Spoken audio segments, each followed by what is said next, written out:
మంగళగిరి నియోజకవర్గ ప్రజలకు ఎన్నికల సమయంలో ఇచ్చిన హామీలన్నీ 2027 జూన్ లోపు పూర్తి చేస్తామని మంత్రి లోకేష్ స్పష్టం చేశారు.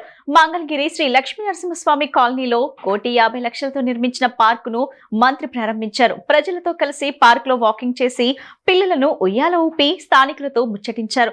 పార్కును రక్షించుకునే బాధ్యతను స్థానిక కమిటీ సభ్యులే తీసుకోవాలని సూచించారు. నియోజకవర్గంలో దాదాపు 30కి పైగా పార్కులు, చెరువులను దశల వారీగా అభివృద్ధి చేయనున్నట్లు చెప్పారు.